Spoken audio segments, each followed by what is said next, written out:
দেখো 1 প্লেট হয়েছে, তো 4 থেকে 5 জনের কিন্তু একদম আরামসে হয়ে যাবে। হে মাই লাভলি ভিউয়ার্স, কেমন আছো সবাই? ঝড় বৃষ্টির পর আজ চলে আসলাম আরও একটা নতুন রেসিপি নিয়ে। কাল তো রেসিপি করতে করতে এমন ঝড় বৃষ্টি শুরু হলো, তো অর্ধেক করে চলে যেতে হয়েছিল, পরে আবার করলাম, কিন্তু সেরকম একটা ভালো হয়নি।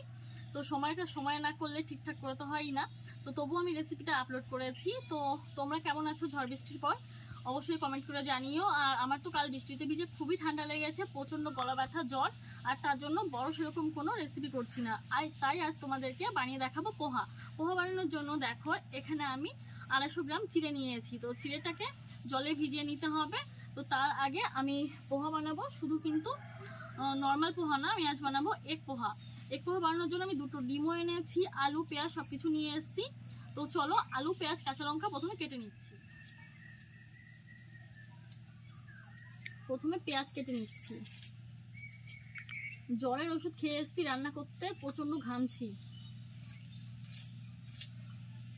আর বাড়িতে একটা গরু আছে, একটু আগে বাঁশবাগানে ঢুকে গেছিল, তো ওখানে ঢুকে আবার আমাকে বের করতে হয়েছে, ওটাকে জড়িয়ে গেছিল দড়ির সঙ্গে আর বাঁশের গোড়ার সঙ্গে, তার জন্য আরো বেশি করে ঘামছি। তো দেখো পেঁয়াজগুলোকে আমি ঠিক এরকম ভাবে কেটে নিয়েছি। আরেকটা নেব। আমার তো পোহা খেতে বেশ ভালোই লাগে, তাই ভাবলাম তোমাদের সঙ্গে একটু শেয়ার করা যাক।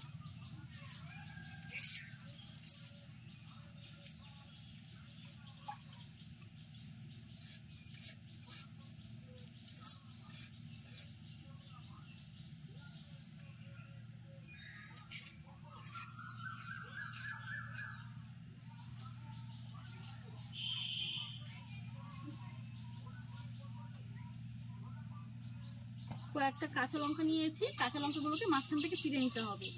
দেখো অনেকগুলো কাঁচা লঙ্কা নিয়ে এসেছি। আর এই লঙ্কাগুলোর নাম কি তোমরা কি জানো? আমরা তো এই লঙ্কাগুলোকে প্লাস্টিক লঙ্কা বলে চিনি, তো তোমরা কি নামে চেনো অবশ্যই জানিও কমেন্ট করে। খুব বেশি একটা বড় হয় না, কিন্তু প্রচণ্ড ঝাল হয়। আমি শুধুমাত্র চিড়ে নিচ্ছি।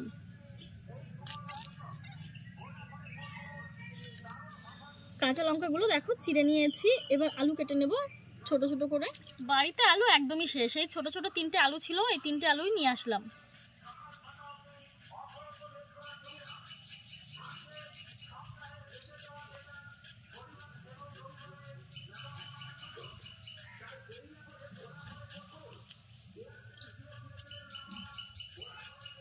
প্রচন্ড গরম লাগছে।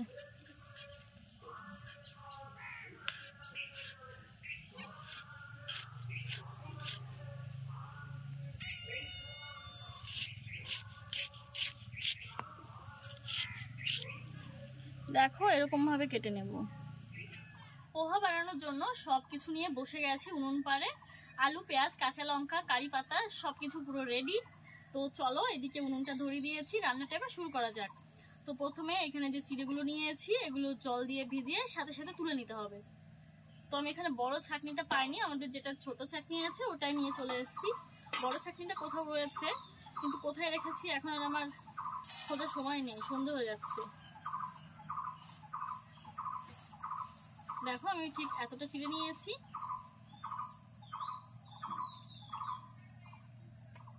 জল দিয়ে দিলাম, জল দিয়ে দিয়েছি, সাথে সাথে তুলে নেব।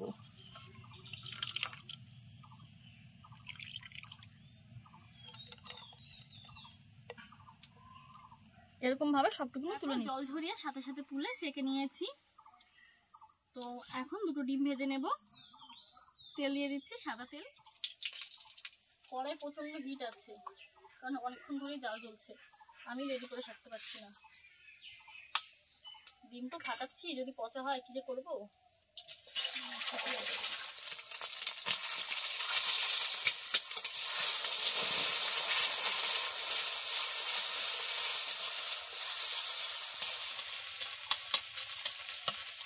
একটু লবণ আর হলুদ দিয়ে দিচ্ছি, সামান্য একটু হলুদ দিয়ে দিচ্ছি।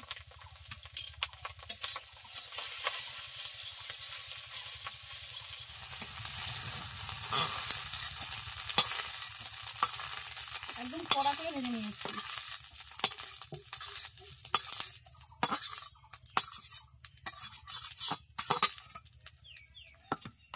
আর একটু সাদা তেল দিয়ে দিলাম।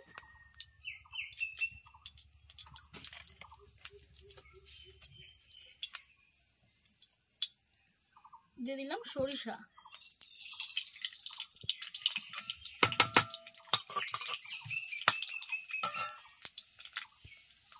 দিয়ে দিচ্ছি কারি পাতা।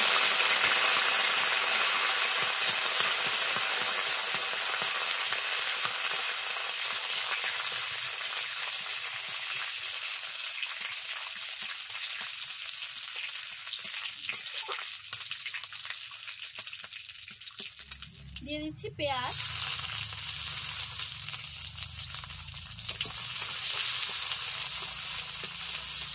এখন দিয়ে দেবো ছোট করে কেটে রাখা আলু।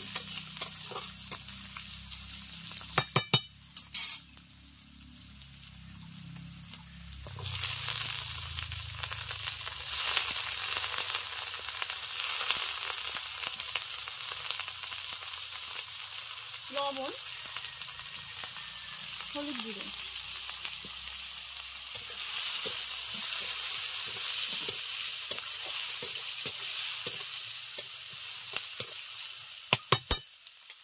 দিয়ে দিচ্ছি কাঁচা লঙ্কা চেরা।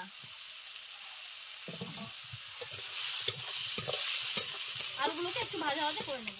দেখো আলুগুলো ভাজা হয়ে গেছে, এক সাইডে সরিয়ে নিয়েছি। এখানে সামান্য একটু তেল বেরিয়ে আছে।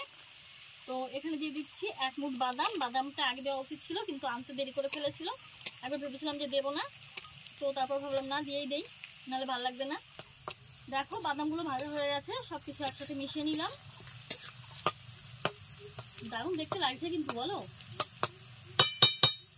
এখন ভিজিয়ে রাখা চিড়েগুলো দিয়ে দিচ্ছি।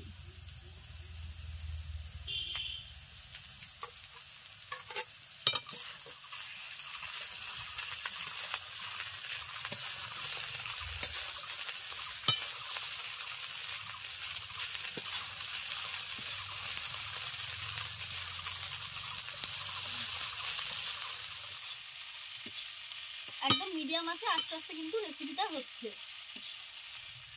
এখন দিয়ে দিচ্ছি ভেজে রাখা ডিম। আমি পোহা বানাতে যে চিড়েটা ব্যবহার করেছি সেটা খুবই নরম ছিল, তাই একটু দলা পাকিয়ে গেছে। আর আমি কিন্তু ভেজানোর সাথে সাথে তুলে নিয়েছিলাম। এই চিড়েটা খুব বেশি একটা ভালো ছিল না, তার জন্য পুরোপুরি রেডি।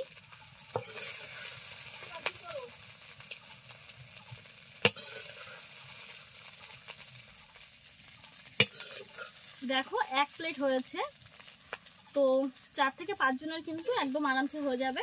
তো তোমরাও কিন্তু এরকম আমার মতো একদম অল্প চিড়ে আর সামান্য কিছু উপকরণ দিয়ে বাড়িতে তৈরি করে নিতে পারো এগ পোহা।